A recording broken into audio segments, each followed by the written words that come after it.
जय श्री कृष्ण, राधे राधे। आज हम आपको सुनाएंगे आंवला नवमी के व्रत की कथा। आंवला नवमी के दिन ही आंवले के वृक्ष प्रकट हुआ था। कार्तिक मास के शुक्ल पक्ष की नवमी तिथि से लेकर पूर्णिमा तिथि तक भगवान विष्णु आंवले के वृक्ष में ही निवास करते हैं। इसलिए इस दिन आंवले के वृक्ष की पूजा अर्चना की जाती है। मान्यता है कि इससे आरोग्य, सुख, शांति, अखंड सौभाग्य, संतान सुख की प्राप्ति होती है। इसे अक्षय नवमी भी कहा जाता है। कहते हैं इस दिन आंवले से कुछ खास उपाय करने पर माता लक्ष्मी अक्षय पुण्य प्रदान जरूर करती है। यानी जिसका कभी नाश नहीं होता उसे अक्षय पुण्य कहते हैं। आंवला नवमी के दिन श्री हरि को आंवला अवश्य ही अर्पित करना चाहिए और फिर आंवले का हमें दान भी अवश्य करना चाहिए। मान्यता है कि इससे देवी माता लक्ष्मी अति प्रसन्न होती है और धन धान्य से हमारे घर को भर देती है तथा परिवार में सुख समृद्धि का भी वास होता है। आंवले के जल से स्नान करने से दरिद्रता दूर होती है तथा सब प्रकार के ऐश्वर्य हमें प्राप्त होते हैं। आंवले के वृक्ष का दर्शन, स्पर्श और उसके नाम का उच्चारण करने से भगवान श्री हरि, विष्णु और माता लक्ष्मी अनुकूल हो जाते हैं। आज के दिन आंवले के वृक्ष के नीचे भोजन करना अति उत्तम माना गया है तथा आज के दिन आंवले का सेवन करना बहुत ही आवश्यक होता है। आंवला नवमी का महत्व इसी बात से समझा जाता है क्योंकि इसी दिन द्वापर युग का प्रारंभ हुआ था, जिसमें स्वयं भगवान श्री कृष्ण जी ने जन्म लिया था।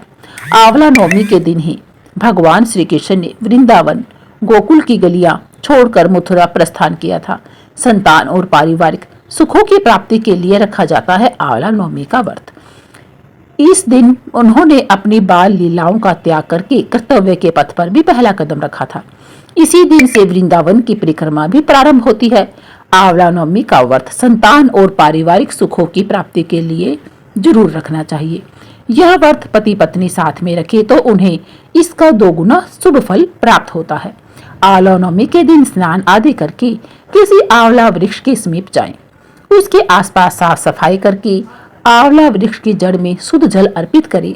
फिर उसकी जड़ में कच्चा दूध डालें। पूजन सामग्रियों से वृक्ष की पूजा करें और उसके तने पर कच्चा सूत या मोली 8 परिक्रमा करते हुए लपेटे। कुछ जगह पर 108 परिक्रमा भी की जाती है। इसके बाद परिवार की सुख समृद्धि की कामना करके वृक्ष के नीचे ही बैठकर परिवार, मित्रों सहित भोजन किया जाता है। आंवले को वेद पुराणों में अत्यंत ही उपयोगी और पूजनीय कहा गया है। आंवले का संबंध कनक धारा स्त्रोत से भी है। तो आज मैं आपको सुना रही हूँ आंवला नवमी की 4 कथाएं। इन कथाओं को सुनने से अनंत फलों की प्राप्ति होती है। साथ ही साथ भगवान श्री लक्ष्मी नारायण की असीम कृपा भी हमें प्राप्त होती है। तो आप लोग बड़ी ही श्रद्धा और प्रसन्न चित्त से इन कथाओं को पूरा अवश्य सुनिएगा।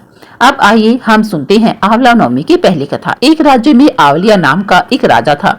राजा ने यह निश्चय कर रखा था कि वह अपनी प्रजा में रोजाना 1.25 मन आंवले का दान किया करेगा। उसके बाद ही भोजन ग्रहण करेगा। अपनी प्रतिज्ञा के अनुसार राजा ऐसा ही करता था, लेकिन उसके बेटे और बहू को यह बात बिल्कुल भी पसंद नहीं थी। इसलिए एक दिन उसके बेटे बहू ने सोचा कि राजा इतने सारे आंवले हर रोज दान करता है, इस प्रकार तो एक दिन राजा का खजाना खाली हो जाएगा। एक दिन राजकुमार ने राजा से कहा कि उसे इस तरह का दान देना बंद कर देना चाहिए। राजकुमार की बात सुनकर राजा को बहुत दुख हुआ और राजा ने रानी के साथ महल छोड़ने का, त्यागने का निश्चय किया। फिर राजा क्या करता, आंवला दान नहीं कर पाए और अपनी प्रतिज्ञा के अनुसार उन्होंने कुछ खाया भी नहीं। जब भूखे प्यासे 7 दिन हो गए तब भगवान को उन पर दया आ गई। इसलिए भगवान ने राजा के लिए जंगल में ही महल, धन धान्य और बाग बगीचे सब बनवा दिए और ढेरों आंवले के पेड़ भी लगा दिए। जब अगली सुबह राजा रानी ने यह देखा कि जंगल में उनके राज्य से भी 2 गुना राज्य बसा हुआ है, तब राजा रानी से कहने लगी, रानी देखो, कहते हैं ना कि कभी भी सत्य का साथ नहीं छोड़ना चाहिए। आओ नहा धोकर आंवला दान करें और भोजन करें। राजा रानी ने आंवला दान करके भोजन ग्रहण किया और खुशी खुशी अपने नए महल में रहने लगी। उधर आंवला देवता का अपमान करने और माता पिता से बुरा व्यवहार करने के कारण राजकुमार के तो बुरे दिन आ गए। उसका राज्य शत्रुओं ने छीन लिया और वह दाने दाने को मोहताज हो गया। काम ढूंढते हुए एक दिन वह अपने पिताजी के ही राज्य में आ पहुंचा। उस समय उनकी हालत इतनी बिगड़ी हुई थी कि पिता ने उन्हें बिना पहचाने ही अपने यहाँ काम पर रख लिया। बेटे बहु सोच भी नहीं सकते थे कि उनके माता पिता इतने बड़े राज्य के मालिक भी हो सकते हैं, सो उन्होंने भी अपने माता पिता को नहीं पहचाना। एक दिन बहू ने सास के बाल गूंथते समय उसकी पीठ पर एक मस्सा देखा। यह सोचकर उसे रोना आने लगा कि ऐसा मसा तो मेरी सास की पीठ पर भी था। हमने यह सोचकर उन्हें आंवले दान करने से रोका था कि हमारा धन नष्ट हो जाएगा। आज वे लोग न जाने कहाँ होंगे। यह सोचकर बहू को रोना आने लगा और आंसू टपक टपक कर सास की पीठ पर गिरने लगी। रानी ने तुरंत पलटकर देखा और पूछा कि तू क्यों रो रही है। उसने बताया कि आपकी पीठ पर जैसा मस्सा है वैसा ही मस्सा मेरी सास की पीठ पर भी था। हमने उन्हें आंवला दान करने से रोक दिया था, इसलिए वे नाराज होकर घर छोड़कर कहीं चले गए। तब रानी ने उन्हें पहचान लिया, सारा हाल पूछा और अपना हाल भी बताया। अपने बेटे बहू को समझाया कि दान करने से धन में कमी नहीं होती बल्कि बढ़ता ही है। तब बेटे बहू भी अब सुख से राजा रानी के साथ रहने लगे और आंवले का खूब दान करने लगे। आइए अब हम सुनते हैं आंवला नवमी की दूसरी कथा। एक बार माता लक्ष्मी जी धरती पर घूमने के लिए आई। धरती पर आकर महालक्ष्मी जी सोचने लगी कि भगवान विष्णु और शिव जी की पूजा एक साथ कैसे की जा सकती है। तभी उन्हें याद आया कि तुलसी और बेल के गुण आंवले में भी पाए जाते हैं।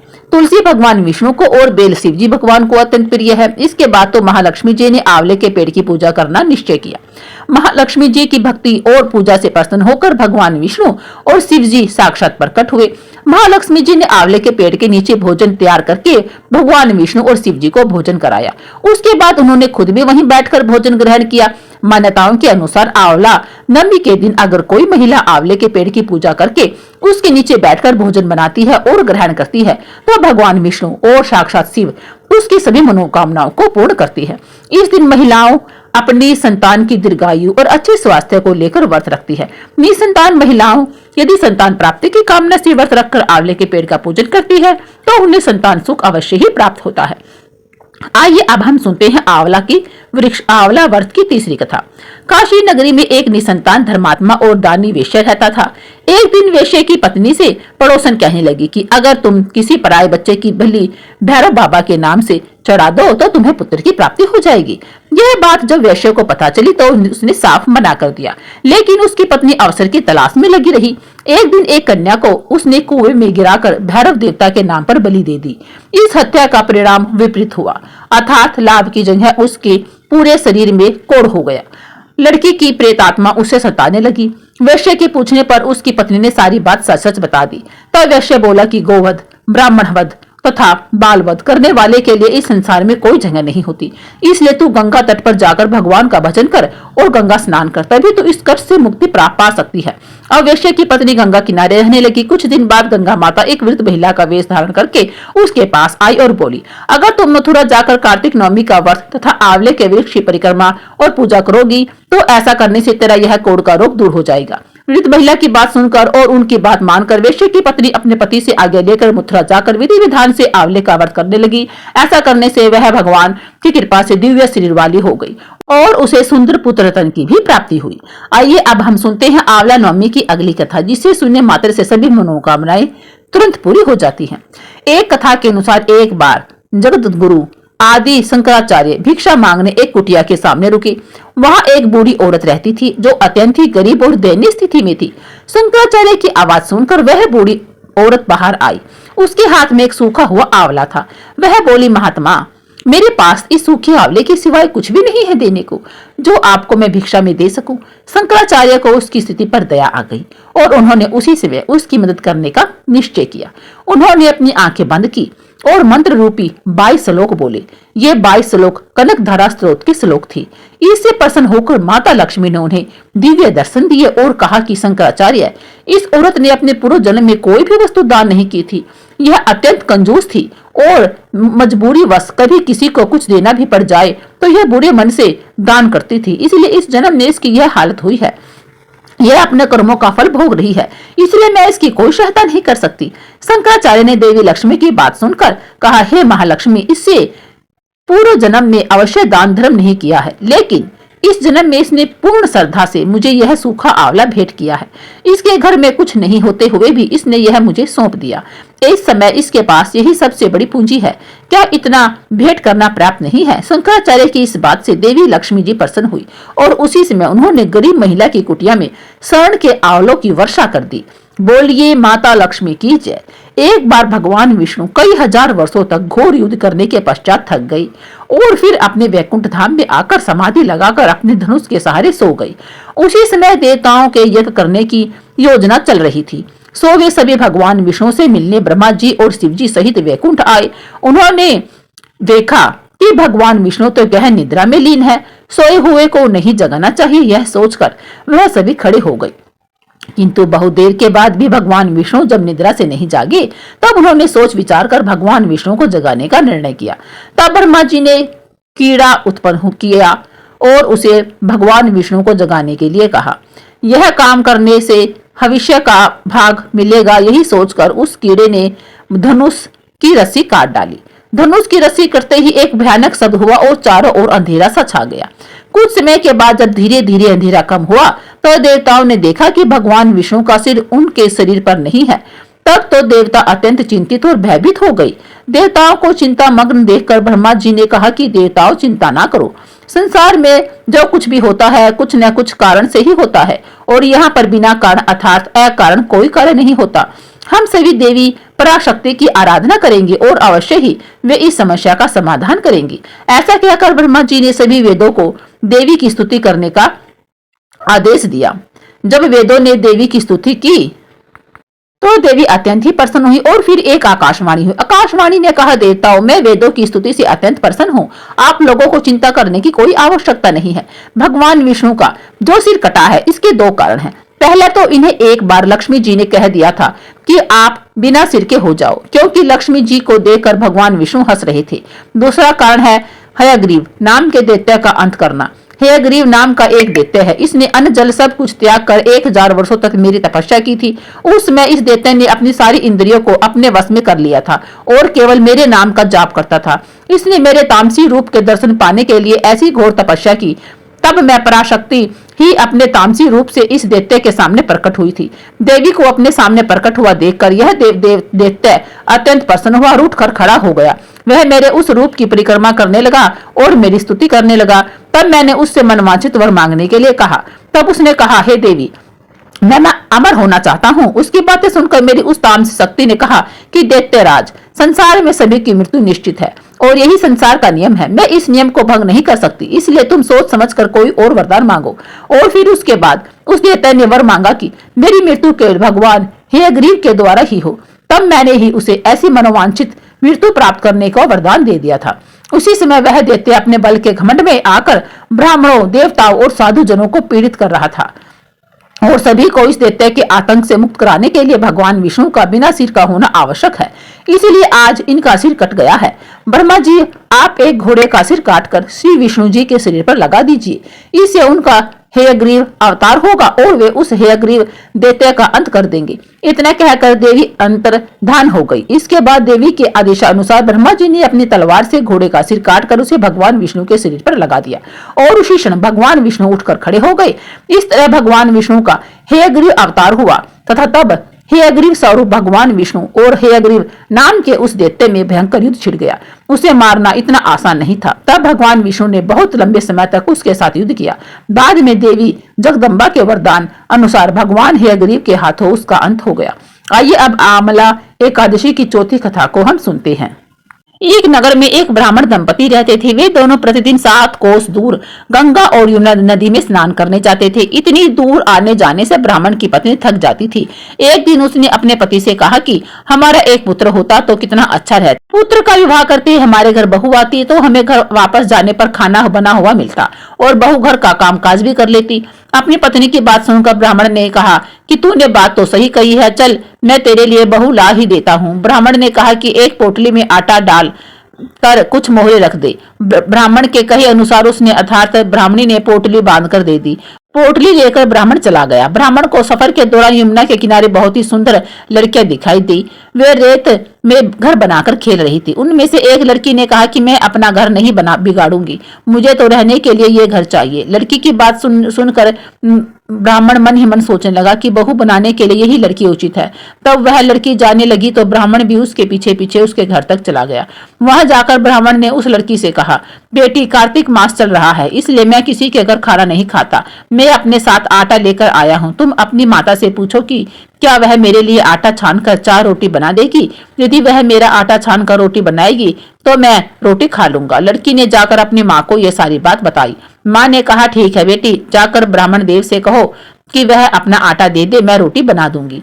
जब वह आटा छानने लगी तो आटे में से मोहरे निकली। वह सोचने लगी कि जिसके आटे में इतनी मोहरे हैं उसके घर में कितनी मोहरे होंगी। जब ब्राह्मण खाना खाने बैठा तो लड़के की माँ ने उस ब्राह्मण से पूछा, क्या आपका कोई लड़का है और क्या आप उस लड़के की सगाई करने जा रहे हो? यह सुनकर ब्राह्मण ने कहा कि मेरा लड़का तो काशी में पढ़ने गया हुआ है, लेकिन यदि तुम कहो तो खांड कटोरे से विवाह करके तुम्हारी बेटी को अपने साथ ले जाऊं। लड़की की माँ ने कहा, ठीक है ब्राह्मण देव। इस पर लड़की की माँ ने लड़की की खांड कटोरे से शादी करके ब्राह्मण के साथ भेज दिया। ब्राह्मण ने घर आकर कहा, रामू की माँ दरवाजा खोलकर देख, मैं तेरे लिए बहू लेकर आया हूँ। ब्राह्मण की पत्नी भीतर से ही बोली, हमारे तो कोई बेटा ही नहीं, तो बहू कहाँ से लाई? दुनिया ताने मारती थी, अब आप भी मारने लगे। ब्राह्मण ने कहा, तू दरवाजा खोल कर तो देख। जब ब्राह्मणी ने दरवाजा खोला तो सामने बहू को खड़ा देखा। उसने बहू का स्वागत किया और आदर सत्कार से अंदर ले गई। अब जब ब्राह्मण अपनी पत्नी के साथ नदी स्नान करने जाता तो पीछे से बहू घर का सारा काम करके और खाना बनाकर रखती थी। वह अब उनके कपड़े धोती और रात को हाथ पैर भी दबाती थी। इस तरह बहुत दिन बीत गए। ब्राह्मणी ने अपनी बहू से कहा कि बहू कभी भी चूल्हे की आग मत बुझने देना और मटके का पानी खत्म मत होने देना। परंतु एक दिन चूल्हे की आग बुझ गई। यह देखकर बहू घबरा गई और भागी भागी अपनी पड़ोसन के पास गई और कहा कि मेरे चूल्हे की आग बुझ गई है, मुझे थोड़ी सी आग चाहिए। मेरे सास ससुर बहुत सुबह 5 बजे से गए हुए हैं, वह थके हुए आएंगे, इसलिए मुझे उनके लिए खाना बनाना है। यह सुनकर पड़ोसन ने कहा कि तू तो बावली है, तुझे यह दोनों मिलकर पागल बना रहे हैं। इनके कोई पुत्र नहीं है, ये निसंतान है। बहू ने कहा, नहीं ऐसा मत बोलो, इनका बेटा तो काशी पढ़ने गया हुआ है। इस पर पड़ोसन ने कहा कि यह तुझे झूठ बोलकर लाई है, मेरी बात सच मान, इसका कोई बेटा नहीं है। अब बहू पड़ोसन की बातों में आ गई और कहने लगी कि अब आप ही बताओ मैं क्या करूं। पड़ोसन ने कहा कि करना क्या है, जब तुम्हारे सास ससुर आए तो जली हुई रोटियां बनाकर देना और बिना नमक की दाल बनाकर देना, खीर की कड़छी दाल में और दाल की कड़छी खीर में डाल देना। पड़ोसन ने उसे अच्छे से सिखा पढ़ा दिया। फिर जब उसके सास ससुर आ गए तो उसने न तो उनका आदर सत्कार किया और न ही उनके कपड़े धोए। जब उसने सास ससुर को खाना दिया तो सास बोली, बहू आज यह रोटियां जली हुई क्यों है और दाल भी पकी हुई नहीं है। तब बहू ने पलट कर कहा कि एक दिन ऐसा खाना खा लोगे तो कुछ बिगड़ नहीं जाएगा तुम्हारा। सास ससुर को खरी खोटी सुनाकर वह फिर से पड़ोसन के पास गई और बोली कि अब आगे क्या करना है। पड़ोसन ने कहा कि अब तुम 7 कोठों की चाबी मांग लेना। अगले दिन जब स्नान करने के लिए जाने लगे तो बहू अड़ गई कि मुझे तो 7 कोठों की चाबी चाहिए। तब ससुर ने कहा कि इसे चाबी दे दो। तब सास ने बहू को चाबी दे दी। सास ससुर के जाने के बाद जब बहू ने दरवाजे खोले तो देखा कि किसी में अन्न भरा है, किसी में धन भरा है और किसी कोठे में बर्तन पड़े हैं। जब उसने सबसे ऊपर का 7वां कोठा खोला तो देखा कि शिव जी, पार्वती माता, गणेश जी, लक्ष्मी माता जी, पीपल पथवारी, कार्तिक के ठाकुर, राई दामोदर, तुलसी जी का बिड़वा, गंगा यमुना और 33 कोटि देवी देवता विराजमान है। वहीं पर एक लड़का चंदन की चौकी पर बैठा माला जप रहा है। यह सब देखकर उसने लड़के से पूछा कि तुम कौन हो। तब लड़का बोला कि मैं तेरा पति हूँ, अभी दरवाजा बंद कर दे, जब मेरे माता पिता आएंगे तब दरवाजा खोलना। यह सब देखकर बहू बहुत खुश हुई और 16 श्रृंगार करके सुंदर वस्त्र पहनकर अपने सास ससुर का इंतजार करने लगी। उसने अपने सास ससुर के लिए अच्छे अच्छे पकवान भी बनाए।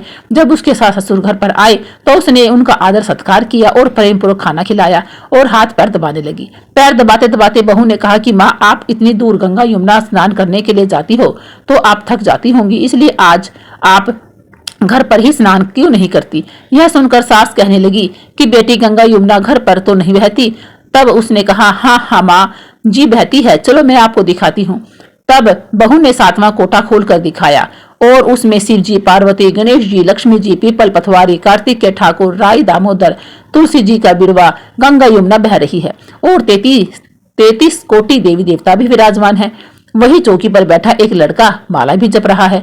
माँ ने उसे देखकर कहा कि बेटा तू कौन है। लड़का बोला, माँ मैं तेरा बेटा हूँ। तब ब्राह्मणी ने पूछा कि तू कहाँ से आया है। लड़के ने जवाब दिया कि मुझे कार्तिक देव ने भेजा है।